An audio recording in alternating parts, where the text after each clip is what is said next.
Vem brincar de Barbie, vem.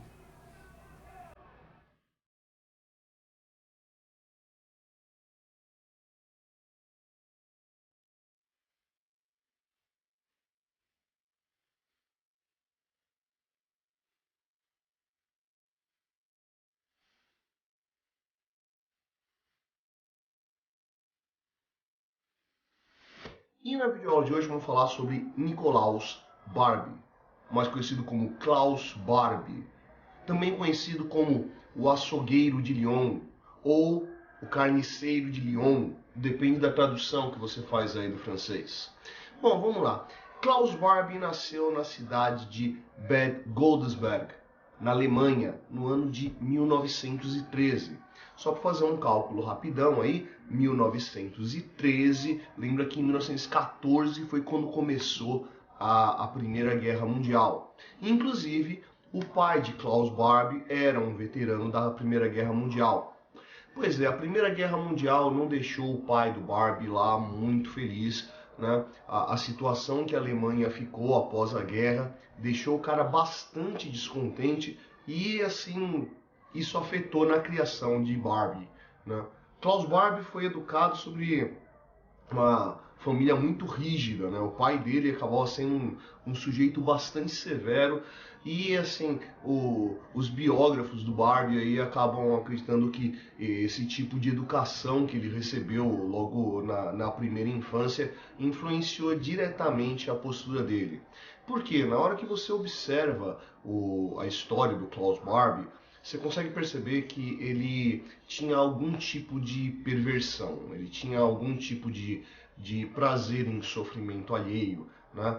Tanto que ele vai ser um ótimo funcionário aí da SS nazista por causa disso, né?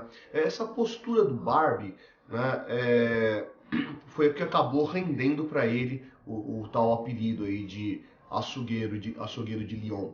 Né? Mas vamos lá, o Barbie, né, viveu ali junto do pai dele até o comecinho da vida adulta dele. Quando ele tinha por volta de 19 anos, o pai do Barbie morreu. Isso era no ano de 1932, né?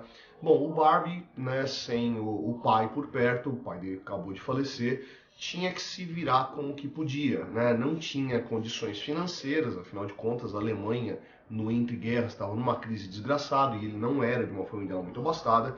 Ele teve que abandonar os estudos. Bom, ele abandonou os estudos e precisava de algum tipo de ocupação, né? Naquela gama de desempregados que existia na Alemanha dentro da crise do entre guerras, é nesse momento aí que ele vai se aproveitar e vai se filiar ao Partido Nacional Socialista dos Trabalhadores Alemães. Sim, ele acabou virando um nazista. Isso quer dizer que ele compactuava com as ideias do nazismo? Possivelmente não. Possivelmente as ideias do nazismo foram simplesmente uma plataforma, um patamar para ele poder exercer esse tipo de perversidade que era próprio da natureza do Klaus Barbie, né? Por que eu estou destacando isso? Conforme a gente for vendo aqui a história do Barbie, você vai perceber que ele não era um ideário, tanto que ele vai se aliar a outras forças não necessariamente ligadas ao nazismo, mas durante o regime nazista que o Klaus Barbie acaba ganhando seu destaque. Tá? Então vamos lá, ele se filia ao Partido Nazista em 32 e logo no ano seguinte, em 1933, as habilidades dele acabaram sendo reconhecidas pela alta cúpula do Partido Nazista e ele conseguiu uma vaguinha lá na SS, né? A SS, né, ela era meio que a tropa particular do Führer, né? Então, inclusive, tinha uma certa exigência ali de ascendência, o cara tinha que ser puramente alemão, até algumas gerações atrás, né? Então não podia ter mestiçagem lá, e o Klaus estava dentro desse tipo de configuração. E ingressou ali para a SS. Bom, o Klaus Barbie tinha uma habilidade bastante peculiar, né?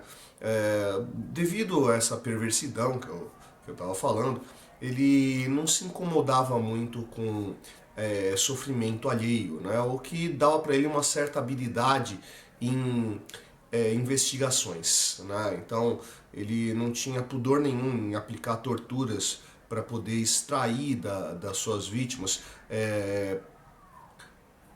informações importantes dentro dos interrogatórios, né? Isso levou o Barbie a participar da divisão de inteligência da SS, onde ele acabou servindo por 6 anos.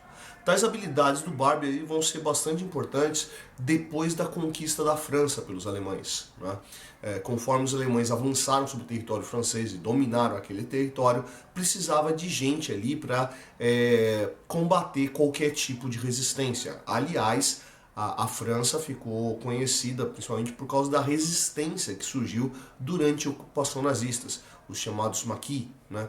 E a atuação da resistência vai estar espalhada ali por toda a França, mas vai ter uma concentração, principalmente ali na região de Lyon, onde o Barbie vai ser designado e onde ele vai começar a aplicar essas técnicas de investigação ligadas diretamente às práticas de tortura. Bom, algumas das vítimas importantes do Barbie, tá? Mark Bloch, né, o historiador importantíssimo aí, que eu já fiz vídeos sobre alguns livros do Mark Bloch, né? O Jean Moulin. Jean Moulin, ele era uma liderança lá da resistência francesa, além de ter enviado para os campos de concentrações coisa de por volta de 4.000 judeus e mais uma marca aí de 44 crianças órfãs, que foram enviadas diretamente para as câmaras de gás, né? Ele não via razão para manter judeus órfãos dentro do território francês, então a melhor coisa que ele podia fazer era eliminá-los de vez. Então enviou essas crianças para serem assassinadas. Bom, o Barbie conseguiu se manter ali na região de Lyon durante toda a Segunda Guerra Mundial, mas quando vem o final da guerra em 45, né, o Barbie, né, especialista em espionagem, investigação, dissuasão e tortura, né, aproveitou das suas habilidades para conseguir fugir dos exércitos aliados.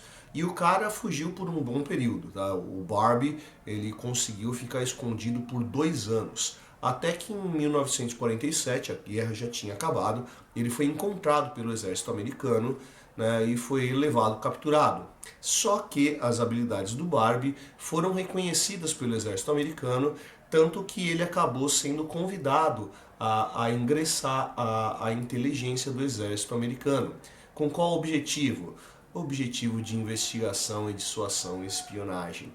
Pois é, né, acabou a Segunda Guerra Mundial, começou ali a Guerra Fria, né, e as habilidades do Barbie, né, seriam muito bem empregadas na perseguição de grupos socialistas, né?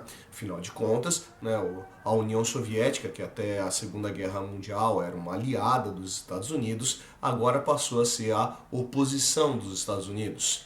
E vamos lembrando também que os alemães, né, durante a Segunda Guerra Mundial, tinham os socialistas como objeto de combate, né? Então o Barbie topa e vamos lá e vamos trabalhar para o nosso antigo inimigo para combater um outro inimigo de outra época. Fazendo um trabalho de contra-espionagem para os Estados Unidos, o Barbie acabou sendo reconhecido, né? E nessa que reconheceram o Barbie, ele conseguiu fugir, saiu dos Estados Unidos e foi parar em Gênova, na Itália, né? De lá ele ainda conseguiu fugir para a Argentina e da Argentina ele foi parar na Bolívia.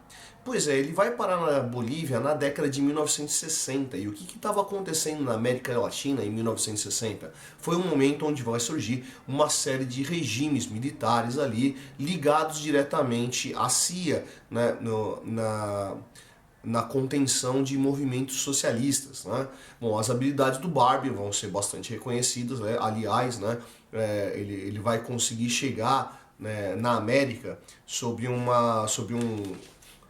documento falso, né, com um pseudônimo. Ele vai manter o nome de Nikolaus, Klaus, né, mas o nome que ele assumiu foi Nikolaus Altmann, né, Klaus Altmann, né, e ali ele vai trabalhar para esse regime ditatorial da Bolívia e vai se tornar, né, reconhecido de novo lá pelos Estados Unidos, para quem ele já tinha trabalhado, e ele vai se tornar um representante da CIA na caça a comunistas dentro da América Latina.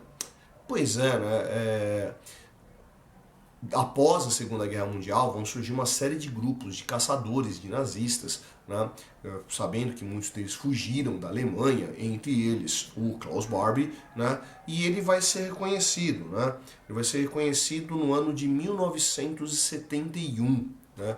E após ser reconhecido como Klaus Barbie, a população boliviana vai começar a fazer uma pressão popular, né, para retirar um antigo colaborador dos nazistas, né, do governo boliviano, né, e vão conseguir. Né?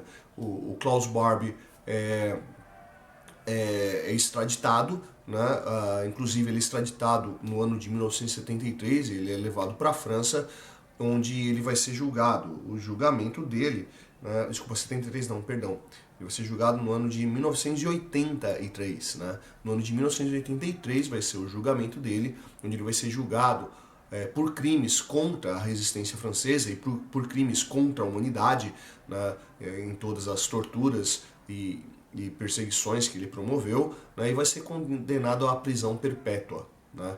Então o Klaus Barbie vai ser levado à prisão no ano de 1987 e enquanto ele estava preso ele acabou desenvolvendo um câncer, né? E ele vai morrer no hospital da prisão no ano de 1991. Percebe aí que pouco importa se ele estava trabalhando para nazistas ou se ele estava trabalhando para a CIA, né? Para ele não fazia grande diferença. Né? Se ele pudesse aplicar essas técnicas de perseguição, essas técnicas de tortura, para ele estava mais do que suficiente. O único denominador comum que a gente acaba encontrando ali dentro das ideologias do Barbie era a perseguição a comunistas. Né? Mas vai saber se ele tivesse sido cooptado não pela CIA, mas pela KGB, se ele não faria ações semelhantes simplesmente por esse prazer sádico. E aí, aprendeu mais essa? Curtiu a aula de hoje? Se curtiu, vai lá embaixo, dá um curtir. Não curtiu, vai lá embaixo, dá um descurtir. Essa é a Prancha do Cetônio, eu sou o professor Fábio. E você, meu amigo, você deveria estar estudando.